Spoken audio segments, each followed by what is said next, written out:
الحمد للہ رب العالمین والصلاة والسلام علی خاتم النبیین اما بعد فاعوذ باللہ من الشیطان الرجیم بسم اللہ الرحمن الرحیم ان اللہ وملائکتہ یصلون علی النبی یا ایہا الذین آمنوا صلوا علیہ وسلموا تسلیما اللہم صل علی سیدنا و مولانا محمد وعلی آلہ وصحبہ وبارک وسلم صلاۃ و سلاما علیک یا سیدی یا رسول اللہ وعلی آلک و اصحابک یا حبیب اللہ۔ ولی کامل علامہ ابو قاسم قشیری رحمۃ اللہ علیہ فرماتے ہیں، اللہ پاک نے ارادہ فرمایا کہ امت مصطفیٰ اپنے نبی صلی اللہ علیہ وسلم کی خدمت گزار بنے تاکہ اس خدمت کے صلے میں میرے محبوب صلی اللہ علیہ وسلم اپنی امت کی شفاعت فرمائیں۔ تو اللہ کریم نے اپنے محبوب کی امت کو درود پاک پڑھنے کا حکم دیا تاکہ میرے محبوب کی امت میرے نبی پر درود پڑھے۔ اس درود کے صلے میں آقا کریم علیہ الصلوۃ والسلام کی شفاعت نصیب ہو جائے۔ اللہ کریم قرآن میں فرماتا ہے، ان اللہ وملائکتہ یصلون علی النبی، بے شک اللہ اور اس کے فرشتے اس غیب بتانے والے نبی پر درود بھیجتے ہیں۔ یا ایھا الذین آمنوا صلوا علیہ وسلموا تسلیما، اے ایمان والو تم بھی اس غیب بتانے والے نبی پر درود اور خوب سلام بھیجو۔ درود کا حکم کیوں دیا ایمان والوں کو؟ امام ابو قاسم قشیری رحمۃ اللہ علیہ فرماتے ہیں، جب اللہ پاک نے ارادہ فرمایا کہ میرے محبوب کی امت میرے نبی کی، اپنے پیارے نبی کی خدمت گزار بنے، تو رب نے ان کو درود پڑھنے کا حکم دیا تاکہ یہ درود پڑھیں اور میرا محبوب ان کی شفاعت فرمائے۔ محبت اور شوق کے ساتھ کریم آقا صلی اللہ علیہ وسلم پر درود و سلام پڑھنے کی عادت بنایا کریں۔ صلو علی الحبیب صلی اللہ تعالی علی محمد وعلی آلہ وصحبہ وبارک وسلم۔ امیر اہل سنت آقا کریم علیہ الصلوۃ والسلام کی بارگاہ میں عرض کرتے ہیں، قلیل روزی پہ دو قناعت، فضول گوئی سے دے دو نفرت۔ قلیل روزی پہ دو قناعت، فضول گوئی سے دے دو نفرت۔ درود پڑھتا رہوں بکثرت، درود پڑھتا رہوں بکثرت۔ نبی رحمت شفیع امت، صلو علی الحبیب صلی اللہ تعالی علی محمد وعلی آلہ وصحبہ وبارک وسلم۔ معزز بزرگان دین، پیارے نمازی بھائیوں، دوستو، رجب المرجب کا پیارا مہینہ تشریف لا چکا ہے۔ یہ بہت بابرکت مہینہ ہے۔ ماہ رجب کی عظمت و فضیلت کو بیان کرتے ہوئے کریم آقا صلی اللہ علیہ وسلم نے ارشاد فرمایا، رجب شہر اللہ و شعبان شہری و رمضان شہر امتی۔ فرمایا رجب اللہ پاک کا مہینہ ہے، شعبان میرا مہینہ ہے، اور رمضان میری امت کا مہینہ ہے۔ روایات میں آتا ہے جب ماہ رجب آتا تو آقا کریم علیہ الصلوۃ والسلام اللہ کی بارگاہ میں یوں دعا کیا کرتے تھے، اللہم بارک لنا فی رجب و شعبان وبلغنا رمضان، اے اللہ تو ہمارے لیے رجب اور شعبان میں برکت عطا فرما اور ہمیں رمضان تک پہنچا۔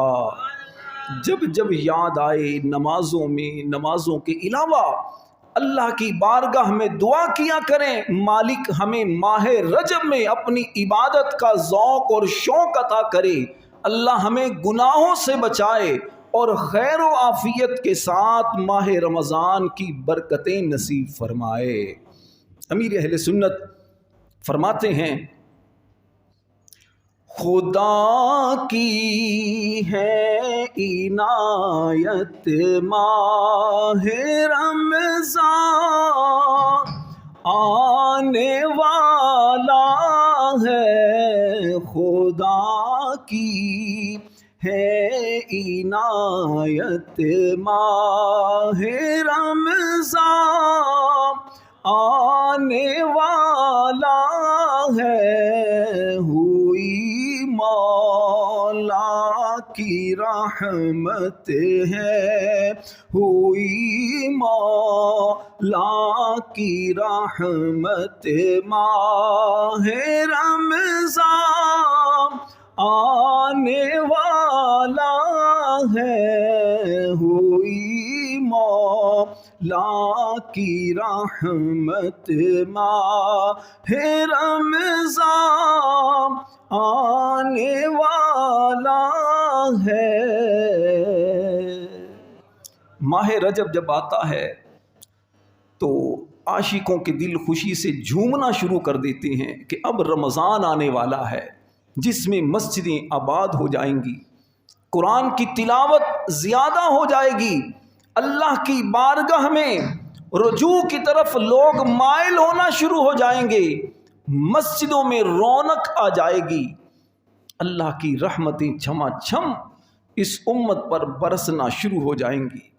کسی عربی شاعر نے کہا ہے، بید صحیفتک السوادا بید صحیفتک السوداء فی رجب بصالح العمل المنجی من اللہب، یعنی رجب المرجب میں اپنا کالا کالا گناہوں سے بھرا ہوا اعمال نامہ چمکا لو۔ کیسے؟ نیک اعمال کر کے۔ کون سے نیک اعمال؟ وہی جو جہنم کی بھڑکتی آگ سے نجات دلاتے ہیں۔ ماہ رجب میں اللہ کی عبادت کا بیج بویا جاتا ہے۔ عبادت اگر خالص ہو، رب کی رضا والی عبادت ہو، دکھلاوا نہ ہو، تو وہ عبادت بندے کو نجات بھی کرواتی ہے، بندے کے گناہوں کو بھی مٹا دیتی ہے۔ اللہ کی بارگاہ میں امیر اہل سنت دعا کرتے ہیں،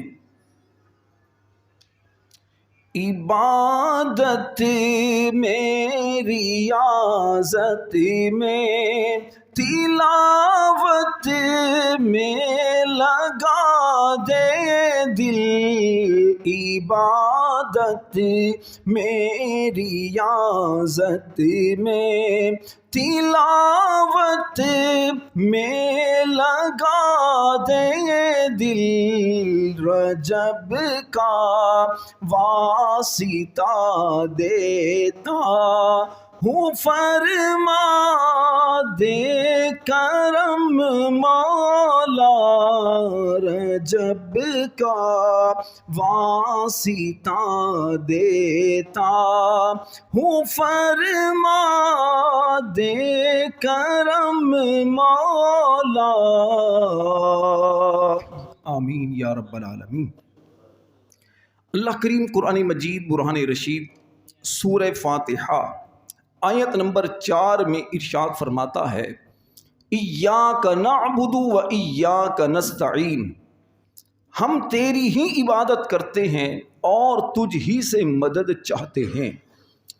علماء کرام فرماتے ہیں سورہ فاتحہ سر قرآن یعنی قرآن کریم کا راز اور خلاصہ ہے، اور یہ آیت سورہ فاتحہ کا راز اور خلاصہ ہے۔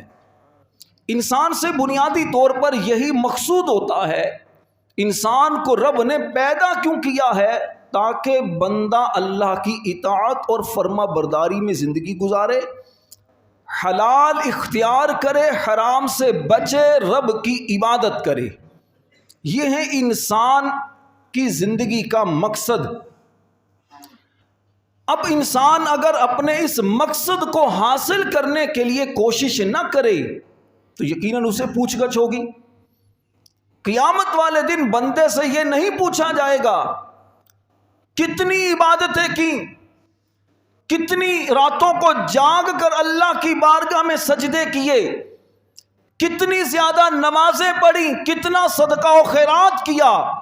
بندے سے پوچھا یہ جائے گا، اے انسان تو نے یہ غلط کام کیوں کیا، حرام کیوں کھایا، کسی کا دل کیوں دکھایا، نماز فرض تھی، فرض کی ادائیگی نہ کر کے رب کی نافرمانی کیوں کی۔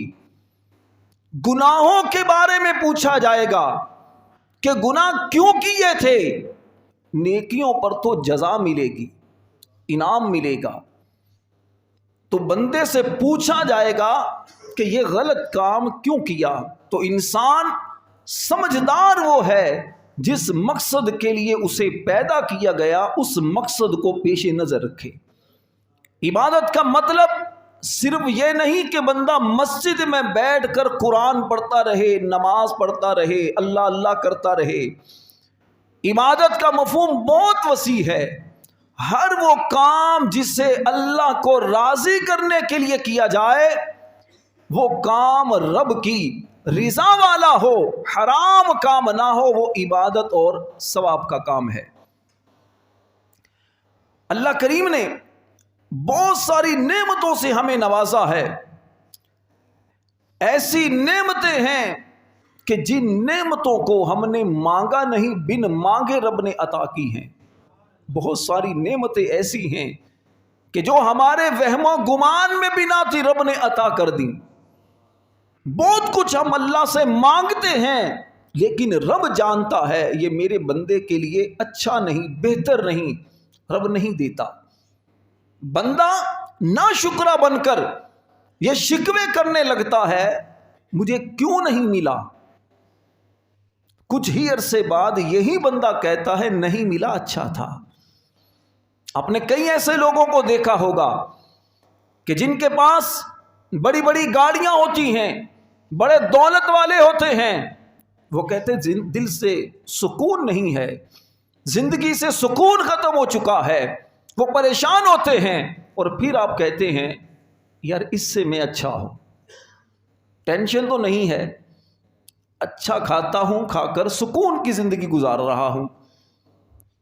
لیکن ایک بڑی تعداد لوگوں کی وہ ہوتی ہے جو لوگوں کی بڑی گاڑیوں کو دیکھ کر، ان کے اچھے لباس کو دیکھ کر، شہرت کو دیکھ کر، سوشل میڈیا پر ویڈیو کے وائرل ہونے کو دیکھ کر، چار لوگوں میں ان کی تعریفوں کو سن کر حسرت کرنے لگتے ہیں ہم ان جیسے کیوں نہیں ہیں، ہمارا کیا قصور تھا، میں ایسا کیوں نہیں ہوں۔ اللہ کے بندے، اگر تو اس کی جگہ پر کبھی آ کر دیکھتا یا کبھی تنہائی میں اس سے ملاقات کر کے دیکھ تو تجھے پتا چلے کہ تجھے رب نے بہت ساروں سے اچھا اور بہتر رکھا ہے۔ وہ پنجابی میں کہتے ہیں راہ پہ آ جانے یا واہ پہ آ جانے، کبھی کسی کے ساتھ سفر کریں تو پتا چلے گا بندہ کیسا ہے، کسی کے ساتھ وقت گزاریں تو پتا چلے گا بندہ کیسا ہے، یا کسی سے لین دین کا معاملہ کر کے دیکھے تو بندے کے بارے میں پتا چلے گا۔ صرف کسی کے خوبصورت چہرے کو دیکھ کر، کسی کے قیمتی لباس کو دیکھ کر، کسی کے چہرے کی مسکراہٹ کو دیکھ کر، کسی کو بڑی گاڑیوں میں دیکھ کر دھوکے میں نہ آیا کریں، بلکہ اللہ کا شکر ادا کیا کریں میرے مالک نے مجھے جس حال میں رکھا ہے میں راضی ہوں۔ اللہ کی تقسیم ایسی نہیں کہ ہر ایک کو مالدار کر دے یا سب کو غریب کر دے، سب کو ٹینشن دے یا سب کو سکون دے دے۔ مالک رب کی تقسیم کا انداز نرالا ہے۔ جس کو چاہے عطا کر دے، جس کو چاہے عطا نہ کرے، جس کو چاہے ماں باپ دے، جس کو چاہے بغیر ماں باپ بچپن میں اس کے چلے جائیں، جس کو چاہے اولاد کے ہاتھوں سکھ دے، جس کو چاہے اولاد ہی نہ دے۔ کسی کو تاج سلطانی، کسی کو ٹکڑے در در کے، کسی کو تاج سلطانی، کسی کو ٹکڑے در در کے، یہ ہے مالک تیری مرضی، جسے چاہے جہاں کر دے۔ خالق بے نیاز ہے، اللہ الصمد اس کی شان ہے، وہ بے نیاز مولا ہے، اس کے کاموں میں کوئی رکاوٹ نہیں ڈال سکتا، کوئی اس کو مجبور نہیں کر سکتا کہ اسے یہ عہدہ، یہ منصب، یہ چیزیں دے دی جائیں۔ اللہ نے جس کو جس حال میں رکھا ہے اسے چاہیے کہ وہ راضی رہے، اپنے حصے کا کام کرتا رہے۔ ہر بندہ دنیا میں مشہور نہیں ہوتا، ہر بندہ دنیا میں خوبصورت نہیں ہوتا، ہر بندہ دنیا میں مالدار نہیں ہوتا، ہر بندے کو سب کچھ مل جائے ایسا نہیں ہوتا۔ جس کو آپ سمجھ رہے ہیں اس کے پاس سب کچھ ہے، اگر اس کے پاس جائیں گے وہ بھی کہے گا یار یہ چیزیں نہیں ہیں۔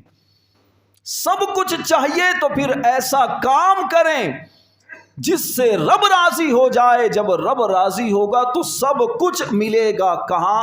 جنت میں۔ آج بیوی کی ناشکری سے آپ پریشان ہیں، بیوی تھوڑی تھوڑی بات پر تانے دیتی ہے، ٹینشن میں آ جاتے ہیں، بچے نافرمان ہیں، آپ کے جیسا چاہتے ہیں خواہشات کے مطابق گھر میں ایسا کام نہیں ہوتا۔ نیک بن جائیں، اللہ کو راضی کر لیں، جنت میں سارے کام ایسے ہو جائیں گے، کیونکہ یہ سارا کچھ جنت میں ہوگا میرے بھائی، دنیا میں نہیں ہو سکتا۔ لیکن ہم جنت والی چیزوں کو دنیا میں تلاش کرتے ہیں، جنتی عورت کی وفاؤں کو دنیا کی بیوی میں تلاش کرتے ہیں، جنت کی خواہشات کے پورا ہونے کو دنیا میں چاہتے ہیں، ہماری ہر خواہش پوری ہو جائے۔ تو جناب ہر خواہش پوری تو جنت میں ہوگی، دنیا میں نہیں ہو سکتی، اور اس جنت کو پانے کے لیے رب کی عبادت کرو۔ آج کچھ وقت کے لیے اللہ کی اطاعت میں زندگی گزار لو، انشاءاللہ جنت بھی ملے گی، قبر بھی روشن ہوگی، اور دنیا والے بھی آپ سے محبت کرنے لگیں گے۔ آپ دنیا کا اگر جائزہ لیں، لوگوں کا جائزہ لیں، سوسائٹی کو دیکھیں، معاشرے کے آپ بدلنے کے انداز کو دیکھیں، تو معاشرہ اسی کے پیچھے عموماً چلتا ہے، جو پیسے والا ہو، جو جناب شہرت والا ہو، خوبصورت ہو، جس کے پاس اسکلز ہو، یا جو بندہ بڑی چرب زبانی رکھنے والا ہو، سیاستدان ہو، حکمران ہو، کسی بھی منصب کا وہ حامل ہو، لوگ اس کے پیچھے جاتے ہیں، لیکن کتنے دنوں کے لیے؟ کچھ وقت کے لیے۔ 4 دن کی چاندنی ہے، پھر اندھیری رات ہے۔ 4 دن کی چاندنی ہے، پھر اندھیری رات ہے، تو بجا لے جتنا چاہے، 4 دن کا ساز ہے۔ 4 دن کا یہ شہرت، 4 دن کا شہرہ ہوتا ہے۔ جب یہ منصب چلا جاتا ہے، جوانی ڈھل جاتی ہے، خوبصورتی جب چلی جاتی ہے، دولت منصب چلا جاتا ہے، کوئی منہ بھی نہیں لگاتا۔ ہاں اگر آپ اللہ والے بن جاتے ہیں، نیک بن جاتے ہیں، نمازی ہوتے ہیں، رب کو یاد کرتے ہیں، اپنی تنہائی میں اللہ کو پکارتے ہیں، اللہ کی بارگاہ میں رجوع کرتے ہیں، اللہ سے دعائیں کرتے ہیں، رب تعالیٰ آپ کی محبت لوگوں کے دلوں میں پیدا کر دیتا ہے۔ آپ دنیا سے چلے جاتے ہیں، لیکن بعد میں بھی لوگ آپ کو اچھے لفظوں سے یاد کرتے ہیں۔ حکومت وہ نہیں ہوتی جو جسموں پر کی جائے، حقیقی حکومت وہ ہوتی ہے جو انسان کے دلوں پر کی جائے۔ ہندوستان میں جب انگریزوں کی حکومت تھی، 1902 کے اندر ایک لارڈ کرزن وائسرائے ہند یہ آیا اور اس نے ہندوستان کا وزٹ کیا، تو دیکھا کہ خواجہ غریب نواز رحمت اللہ علیہ کا ایک مزار ہے، اور وہاں پر لوگوں کا جگمگٹا ہے، لوگ آ رہے ہیں، دعائیں کرتے ہیں، عقیدت سے سر کو جھکاتے ہیں، ہاتھوں کو باندھتے ہیں۔ یہ کہنے پر مجبور ہوا کہ میں نے ہندوستان میں ایک قبر والے کو ہندوستان پر راج کرتے دیکھا ہے۔ دنیا سے گئے سینکڑوں سال ہو چکے، لیکن آج بھی دلوں پر حکومت کر رہے ہیں۔ ایسے تھے خواجہ غریب نواز رحمت اللہ علیہ۔ دنیا بھر میں خواجہ غریب نواز رحمۃ اللہ علیہ کے ماننے والے، چاہنے والے، محبت کرنے والے صرف مسلمانوں میں نہیں، غیر مسلموں کی بھی بہت بڑی تعداد آپ کو خواجہ کی مزار پر نظر آئے گی۔ یہ وہ لوگ تھے جنہوں نے اللہ کے لیے اپنی زندگی کو گزارا تھا، جنہوں نے اللہ کی عبادت میں اپنے وقت کو صرف کیا تھا۔ اللہ نے ان کی محبتیں نہ صرف ان کی زندگی میں بلکہ دنیا سے جانے کے بعد بھی لوگوں کے دلوں میں پیدا کر دی ہیں۔ تو اللہ والا بندہ ہو جائے، اللہ کی یاد میں جب بندہ اپنے آپ کو مصروف کر لیتا ہے، دنیا خود قریب آتی ہے۔ قدرت کا اصول کیا ہے؟ بڑی اہم بات کر رہا ہوں۔ قدرت کا اصول یہ ہے کہ آپ اگر دنیا کے پیچھے بھاگیں گے تو اللہ آپ کو ذلیل کر دے گا، لیکن اگر آپ اللہ کی محبت میں، اللہ کی عبادت میں آپ دنیا سے منہ موڑ کر رب کی طرف رجوع کرو گے، اللہ دنیا قدموں میں ڈال دیتا ہے۔ یہ آپ دیکھتے ہیں، کئی مرتبہ میں مثال دیا کرتا ہوں، علماء کرام کو دیکھیں، اللہ کے نیک بندوں کو دیکھیں، راستے میں جاتے ہوئے کتنے لوگ کھڑے ہو کر سلام کرتے ہیں، ہاتھ ملاتے ہیں، دعاؤں کا کہتے ہیں۔ کیا کبھی آپ نے دیکھا کسی دولت والے شخص کو بھی راستے میں لوگوں نے روکا ہو؟ بلکہ روکے گا، خود متکبر بنا ہوتا ہے، میرے پاس بڑی گاڑی ہے، اچھا جناب اسٹیٹس ہے، 4 باڈی گارڈ میرے ساتھ ہیں، کسی غریب کو بولن تو قریب نہیں آنے دیتا، تو لوگ اس سے کیوں محبت کریں گے؟ لیکن جو علماء ہوتے ہیں، نیک لوگ ہوتے ہیں، نمازی ہوتے ہیں، وہ عام لوگوں میں گھومتے پھرتے ہیں، لوگ قریب آ کر حضرت سے دعائیں کرواتے ہیں۔ یہ محبت ہے جو اللہ کریم لوگوں کے دلوں میں ڈالتا ہے، اور یہ محبت تبھی لوگوں کے دلوں میں پیدا ہوگی جب آپ لوگوں سے بے نیاز ہو جائیں گے۔ دیکھیے، آپ کسی بھی دنیا دار کے، دولت والے سے قریب ہوتے ہیں، دوستی کرتے ہیں، اس سے تعلق بناتے ہیں، آپ کیا سمجھتے ہیں اسے نہیں پتا؟ وہ بھی جانتا ہے میرے ساتھ اس لیے تعلق یہ بندہ رکھتا ہے کہ میرے پاس پیسہ ہے، اسے اپنے پیسے کا مان ہوتا ہے۔ لیکن اگر آپ اس سے دور رہیں گے، دور رہنے کا مطلب یہ نہیں کہ آپ اس سے قطع تعلق ہی کر لیں، آپ کا رشتہ دار ہے، بھائی ہے، دوست ہے، آپ کا کوئی کولیگ ہے، اللہ نے اسے دولت دی ہے، شہرت دی ہے، کسی بڑی جگہ پر جا چکا ہے، اس کا مطلب یہ نہیں اس سے نفرت کرنے لگے، نہیں، آپ اس سے تعلق رکھیں تو اس لیے کہ میرا اس سے پہلا ایک تعلق ہے، کیونکہ جو تعلق کسی غرض کی وجہ سے ہوتا ہے وہ تعلق برقرار نہیں رہتا، جو تعلق خالص ہوتا ہے وہ برقرار رہتا ہے، کیونکہ جب تک آپ کا کام اس سے نکلتا رہے گا آپ اس سے تعلق رکھیں گے، جب اس نے کام سے انکار کیا آپ تعلق ختم کریں گے، اسی طرح آپ کا معاملہ ہوگا۔ تو اس لیے تعلق اپنا بنائیں اللہ کی رضا کے لیے۔ تو خلاصہ کلام یہ ہے، آج کے بیان کا خلاصہ یہ ہے، نتیجہ یہ ہے، ہم نے لوگوں سے توجہ ہٹا کر رب کی طرف توجہ لگانی ہے، اللہ کو راضی کرنا ہے، انشاءاللہ مخلوق خود ہی راضی ہو جائے گی، ورنہ مخلوق کبھی راضی نہیں ہوتی۔ مخلوق کو جتنا بھی راضی کر لیں، جس نے اپنے بیٹے کی شادی میں اگر 40 دیگیں بنائی ہوں، بڑی عمدہ قسم کی بریانی بنائی ہو، عمدہ قسم کی ڈشز اس نے تیار کی ہوں، 20 25 60 بھی اس نے ڈشز مختلف قسم کی بنائی ہوں، اس میں بھی آپ لوگوں کو کہتے ہوئے سنیں گے یہ سالن ٹھیک نہیں تھا، یہ چیز ٹھنڈی تھی، کیا ضرورت ہے اتنا پیسہ لگانے کی؟ تو لوگ کبھی خوش نہیں ہوتے۔ اللہ کو راضی کرنے کے لیے بندہ تھوڑا کام بھی کر لے، اللہ پاک راضی ہو جاتا ہے۔ کریم آقا صلی اللہ علیہ وسلم نے فرمایا، جو اللہ پاک کے دیے ہوئے تھوڑے رزق پر راضی ہو جاتا ہے، اللہ تعالیٰ اس کے تھوڑے عمل پر اس سے راضی ہو جاتا ہے۔ اللہ مجھے اور آپ کو ہمیشہ اپنے نیک بندوں میں شامل رکھے، آمین بجاہ النبی الامین صلی اللہ علیہ وسلم۔